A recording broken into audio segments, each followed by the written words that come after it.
A paz do Senhor Jesus Cristo para todos vocês, amém? Antes de dar continuidade, quero ler aqui 2 Coríntios capítulo 4, versículo 3 e 4, que está escrito assim: Mas se ainda o nosso evangelho está encoberto, para os que se perdem está encoberto. Verso 4, nos quais o Deus deste século cegou os entendimentos dos incrédulos, para que não lhes resplandeça a luz do evangelho da glória de Cristo, que é a imagem de Deus. O Deus desse século.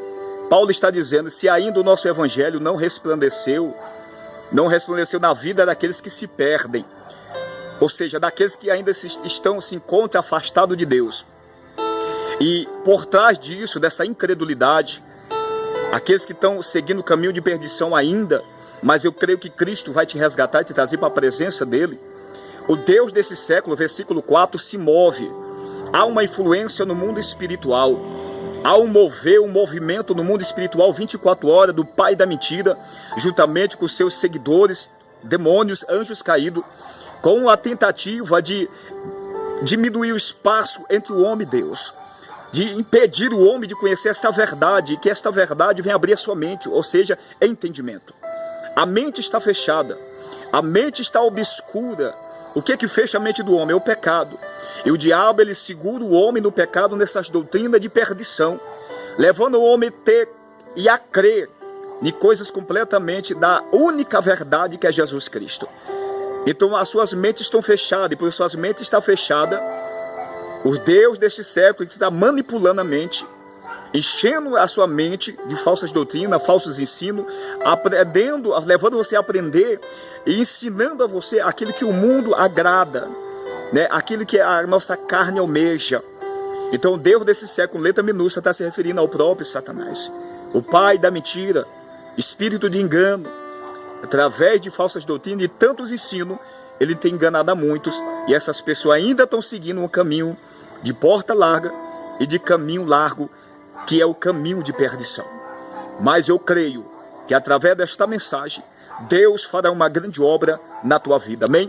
Nós estamos lendo Salmos, vamos voltar para os Salmos, nós estamos meditando nos Salmos, já tem um vídeo no canal, o canal Marcelo Santana de Moraes. Você que não conhece o canal é novo, tem poucos vídeos, mas entre lá no canal, deixa lá o seu like, se inscreva no canal e me ajuda a pregar a palavra de Deus, para que essas mensagens cheguem a outras vidas, alcance outras almas, levando a transformação, pois só a palavra de Deus, ela transforma a vida do ser humano, dá um coração novo, muda a mente, dá a mente de Cristo e nos leva a servir a Deus pela sua graça, amém? Salmos capítulo 1, glória a Deus. Nós vamos ler o versículo 2 e o versículo 3, que está escrito assim: Antes tem o seu prazer na lei do Senhor, e na sua lei medita de dia e de noite. Verso 3, pois será como a árvore plantada junto aos ribeiros de água, a qual dá o seu fruto na estação própria, e cujas folhas não caem, e tudo quanto fizer prosperará. Observe a parte B do versículo 3. E tudo quanto fizer prosperará. Eu comecei o vídeo dizendo que se o mundo tivesse o contato com a palavra de Deus, os quatro cantos da terra, porque não se conhece, uma das maneiras de se conhecer Deus é por intermédio da sua palavra. Um dos meios que nós achamos de ter o conhecimento de Deus, da sua existência, é por intermédio da sua própria palavra. Jesus Cristo, a palavra, a Bíblia, é o próprio Jesus. Jesus é o verbo de Deus. A palavra não é simplesmente algumas letras escritas num papel. Não, esta palavra ela é viva. Ela se move, ela sente, ela chora. Às vezes está irritado a palavra. A palavra está à destra de Deus. E está trabalhando, se movendo em prol da humanidade, pois Deus o amou o mundo de tal maneira que deu seu Filho unigênito, para que todo aquele que nele crê não pereça, mas tenha vida eterna. Evangelho de João capítulo 3, versículo 16. O amor de Deus é incomparável. Não há um amor semelhante. O homem não é capaz de ter um amor semelhante ao amor de Deus. Você daria o seu filho para salvar a alguma pessoa? A algum filho de outra pessoa? Não daria. Eu daria. Se eu falasse que eu daria, eu estaria sendo hipócrita diante desta tela. pregando para você. Não daria, mas Deus amou. Deus não poupou nem seu próprio filho. Aquele que nem o seu próprio filho o poupou, mas antes entregou por nós. Como não nos dará todas as coisas com ele? Ou seja, Paulo escreveu isso em Romanos capítulo 8, ali o versículo 34, se não me falha a memória. Observe, o mundo seria um mundo melhor. Vamos pegar aqui um exemplo, se uma cidade resolve servir a Deus, a meditar na sua palavra.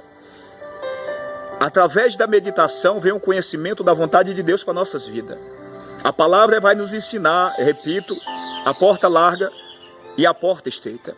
O caminho largo e o caminho estreito. A porta estreita é Jesus e o caminho estreito é Jesus. A porta larga é a vida de deleite no mundo. O caminho largo é as vidas de deleite que nós levamos no mundo. Mas no final disso vai haver uma consequência muito grande, perdição eterna. O homem será banido para sempre da presença do seu Criador. E em vez de viver em luz na eternidade, vai viver em treva junto com aquele que a pessoa fez toda a sua vontade, ou seja, Satanás e os seus anjos. Se no momento, enquanto estamos na terra, fazemos a vontade de Deus, nós vamos viver com Deus eternamente. Mas se no momento nós que estamos sobre a terra, fazemos a vontade do mundo, ou seja, a vontade de Satanás, o príncipe deste mundo, aí você vai entender por que príncipe deste mundo. Porque o mundo já é do maligno. Você lê na tradução NVI, o mundo está dominado pelo maligno, primeira carta de João, versículo 19. Medite nesta palavra. O mundo está dominado pelo pecado. O pecado que tão de perto nos rodeia. Nós estamos rodeados de pecado. Então, o homem que escolher viver conforme o mundo oferece, viver nos deleites da sua natureza humana pecadora, a cada dia transgredindo a lei de Deus, cometendo o pecado, sem ter a menor consciência de que aquilo vai, ou seja, não ter a menor consciência, não, tendo a consciência e não fazendo nenhum esforço para se livrar disso, a pessoa vai perecer pela eternidade. Uma coisa é a pessoa pecar sem ter consciência do que está fazendo.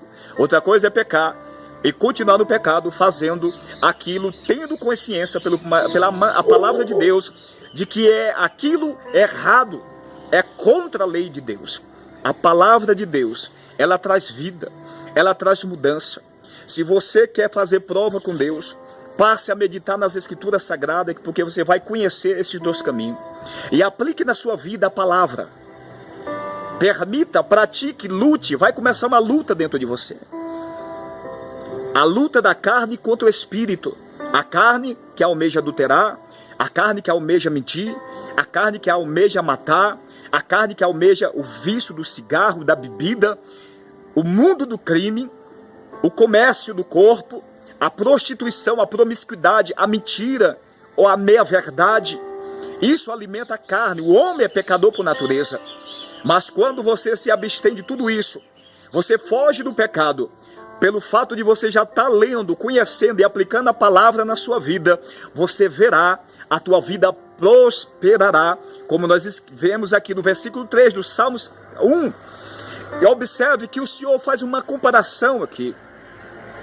Olhe para o rio. Se você tem um rio perto da sua casa, olhe para o rio. Você vai ver as árvores que estão à beira do rio. Essas árvores, elas são lindas. Elas estão cheias de fruto. As folhas verdes. A vida resplandece nela. Você olha e você vê a vida resplandecendo nos gramados na beira da água. Então o Senhor está usando aqui uma alegoria para nos dar a entender como que é a vida de um homem espiritualmente na presença dele, quando o prazer dele é a lei do Senhor. E nessa lei ele medita de dia e de noite. Ele não gasta o seu tempo com as coisas vãs e inúteis deste mundo. Ele se abstém, ele renuncia às coisas deste mundo para ter o prazer na lei de Deus.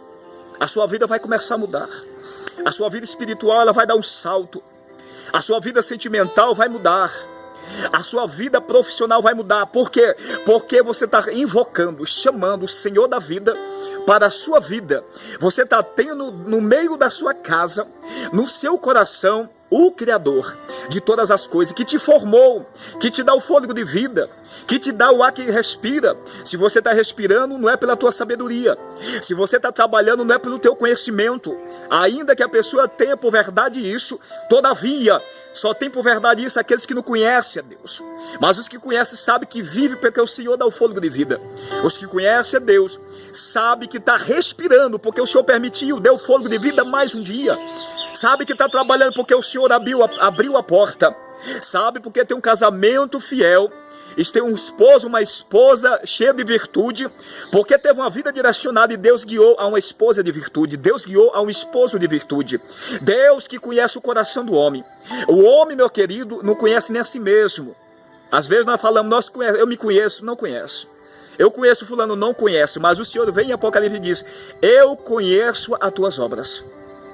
E o Senhor vem em Jeremias 17, verso 9: enganoso é o coração do homem, quem pode o conhecer? Eu, Senhor, esquadrinho o coração, o mais profundo da alma, e isso para dar a cada um conforme as suas obras. Deus, esse esquadriar, é olhar o mais profundo do ser humano. A palavra, como está escrito em Hebreus capítulo 4, versículo 12, a palavra ela é viva e eficaz e mais penetrante do que qualquer espada de 2 gumes, e penetra até a divisão da alma e do espírito, e é apta, ou seja, capaz, apta significa capaz, de discernir os pensamentos e intenção do coração. O que é discernir? E discernir significa entender.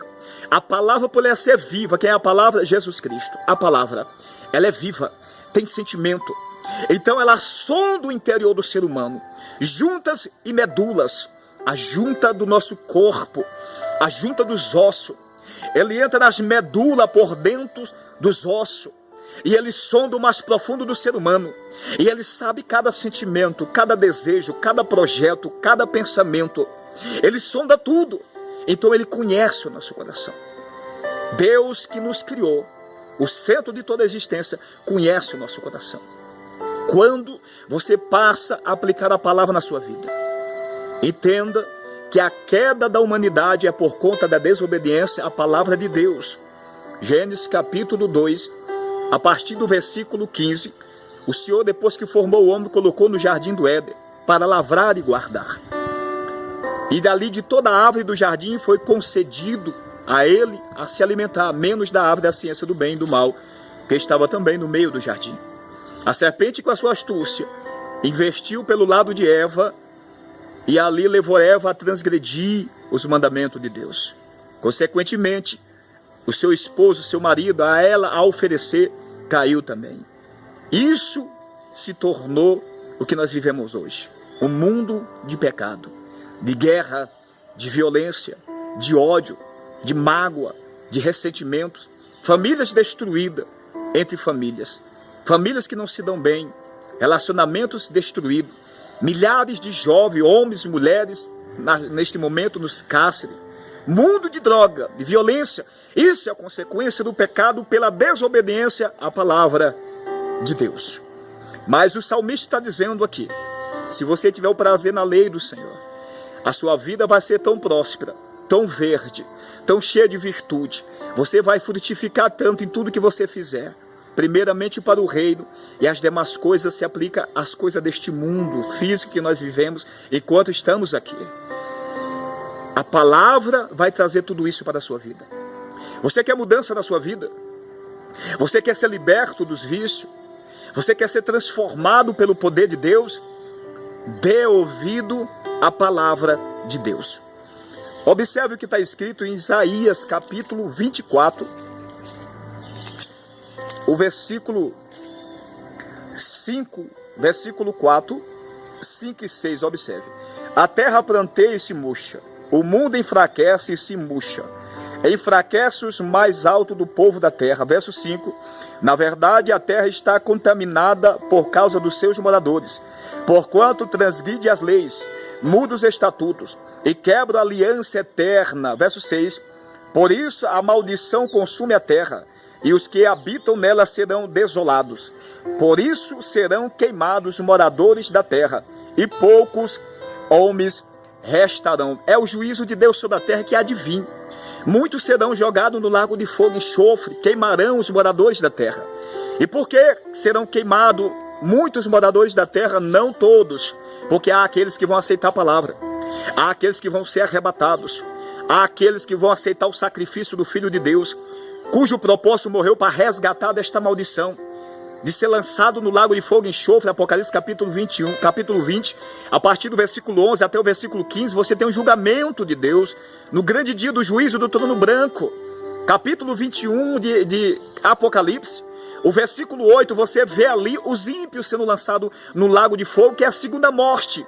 A primeira morte, que quase todos os homens descerão ao pó da terra. Hebreus capítulo 9, versículo 27, e aos homens está ordenado morrerem uma vez, vindo depois disso o juízo. O juízo que vai vir depois é o juízo do trono branco. Apocalipse capítulo 20, do 11 ao versículo 15. Amém? Aos homens está ordenado morrer uma vez, é o mesmo mandamento que foi ordenado por Deus depois da queda do homem, em Gênesis 3, versículo 19. Do pó foste tomado, porquanto é pó, em pó te tornarás. Mas nem todos morrerão, porque em 1 Coríntios capítulo 15, a partir do versículo 11, você vai ver que aqueles que estão em Cristo, eles serão transformados. Que morreram em Cristo primeiro ressuscitarão, e os que estão vivos fisicamente falando e espiritualmente vivendo uma vida de santificação, separado para o Senhor, serão transformados, ou seja, eles não sofrerão, eles não experimentarão a morte, mas terão seus corpos glorificados juntamente com aqueles que estão no pó da terra, a subir ao alto e encontrar o Senhor nos ares. E assim estaremos sempre com o Senhor. Então observe que a terra pranteia, a terra está debaixo de maldição, a terra chora, a terra passa fome. Milhares neste momento estão passando fome e grande miséria, sofrimento. Pessoas neste momento estão matando outras, como Caim matou Abel. Tudo isso é consequência da desobediência à palavra de Deus. Mas Jesus trouxe a paz, o evangelho da paz. Jesus veio buscar e salvar o que se havia perdido. É através de Jesus que você pode chegar a Deus. Deus aceita você, pecador que já matou, que roubou, se prostituiu. Deus não está se importando com o que você fez. Mas o que mais importa neste momento é se você se arrepende da vida que levou até então e aceita a mensagem da cruz, a palavra, na sua vida, e aplique ela a partir de agora, diariamente na sua vida. Certamente você vai conhecer o que é o novo nascimento. Certamente você vai ser regenerado, transformado pela palavra de Deus, a palavra que vai te convencer. Louvado seja Deus. Quando nós recebemos esta palavra, o sacrifício de Jesus, ele é o nosso mediador entre Deus e os homens. Eu quero ler aqui 1 Timóteo, aleluia, capítulo 2, o versículo 5, que está escrito assim: porque há um só Deus e um só mediador entre Deus e os homens, Jesus Cristo, o homem, o verbo de Deus, Jesus Cristo. Ele morreu e faz essa mediação. Entre significa entre duas pessoas ou duas coisas. Então Jesus se colocou entre Deus e o homem, e ele se tornou a escada de Jacó para todos aqueles que querem subir e se aproximar de Deus. Deus está no topo da escada de Jacó. Quando nós escolhemos entrar pela porta que estava no chão, que foi colocado pela escada, nós trilhamos essa escada, e quem está lá em cima esperando, o Deus Todo-Poderoso. Aquela porta que foi colocada na terra por aquela escada, e aquela escada que dá acesso até o trono de Deus que está no topo da escada, é Jesus Cristo. É o sacrifício de Deus que havia se manifestar na terra, nos bens futuros, como já se manifestou. Jesus é a porta da vida. Jesus é o caminho da vida. Disse-lhe Jesus: eu sou o caminho, a verdade e a vida. Ninguém vem ao Pai senão por mim. Jesus está falando a mesma coisa de Timóteo, capítulo 2, versículo 5. Por mim. Por quê? Porque Jesus é o mediador entre Deus e o homem. Ele é o caminho que leva à vida eterna. Ele é a vida eterna. Ninguém vai ao Pai senão por Ele. Nós não podemos ir até Deus por Maria, nós não podemos ir até Deus por João, por santos de madeira, por santo de barro. Não estou aqui criticando religião, porque o Evangelho não é religião. Evangelho é transformação de vida, é transformação de caráter. Pois a Bíblia diz em 2,16, 1 Coríntios, mas nós temos a mente de Cristo. Paulo escreve em Gálatas capítulo 2, versículo 20, já estou crucificado com Cristo, não vivo mais eu, mas Cristo vive em mim. Significa que Cristo passa a dominar a nossa vida. A natureza de Deus, uma vez que nós fomos criados em mais semelhança de Deus, Gênesis capítulo 1, versículo 26, ela precisa ser plantada dentro de nós, para que nós possamos vencer o nosso pecado, para que nós possamos ser capacitados, habilitados para vencer a nossa própria natureza, que é contrária aos mandamentos de Deus.